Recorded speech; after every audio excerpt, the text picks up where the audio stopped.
and Clear HD by Elder Rickard Jean-Noel. And when I looked at it and I was like, what is this talking about? This is talking about the real word. The real word of God. Not just standing up here and talking and making people feel good and then you go home and nothing comes out of it. No. Because there's a lot of people with problems. There's people that's hungry. There's people that's thirsty. There's people that's homeless. There's people that's in jail. There's people that don't have clothes. What about those people? In 2015, I started preaching. In 2016, I became youth director.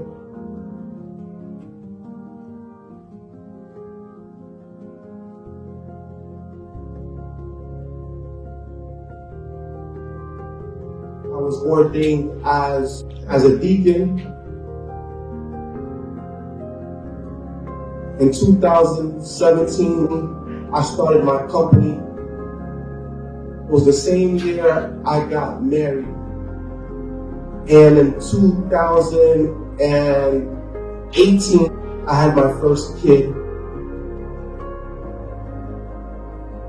In 2019, started graduate school. In 2020, I was ordained as elder.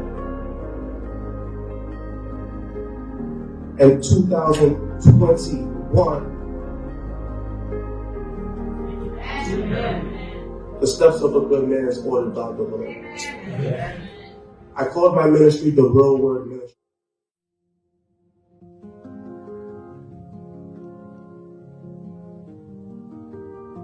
I didn't even pick the name, God picked the name.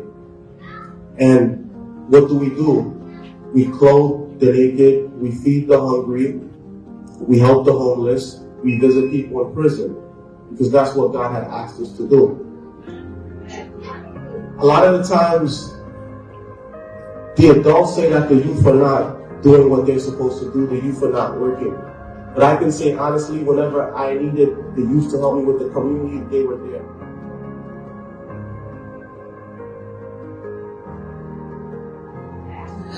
When we went to give out food in the South Bronx and in Harlem in the middle of the global pandemic last year, we fed over 400 people last year. We fed over 200 people in Harlem on 125th, where the addicts are. We went to the South Bronx by 165th and 3rd Ave. We fed another 200 people there. Last month we gave out over 500 turkeys to people in the South Bronx again. I couldn't do it without my church. I couldn't do it without my family. I couldn't do it without the youth. And oftentimes people say that I have a lot of influence, and I ignore that influence because I don't want that pressure. I don't want that pressure because I know sometimes I'm going to fail. I know sometimes I'm going to fall. I know sometimes I'm going to make mistakes. I know that. And because I'm standing here on an elevated platform in front of all you guys, I'm going to be judged. Right here in Matthew 25, God is judging the people. We see that he's judging the foolish and he's judging the wise. He's seeing what the people have done with what he has given them. He said, he's seeing what have you done with the talents that I've given you. Have you done it to help your fellow man? Have you wasted it? Have you buried it? Have you threw it away? Have you succumbed to the criticism of others and given up on the real word of God? Because these people weren't working to help other people because they felt that it was some kind of reward. They were helping these people because these people were in need. Because when Christ came to them and Christ was saying these things, they asked Christ, when were we there to help you, Christ? When were we there to help you? Then the righteous shall answer him, saying, Lord, when saw we thee a hungered and fed thee, or thirsty and gave thee? When saw we thee a stranger and took thee in, or naked and clothed thee?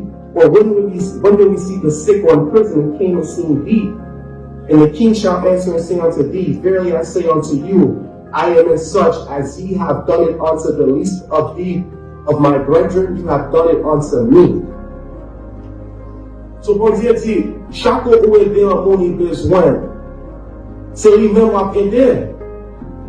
And I try to explain it to the youth all the time. The only God that man will see is the God within you.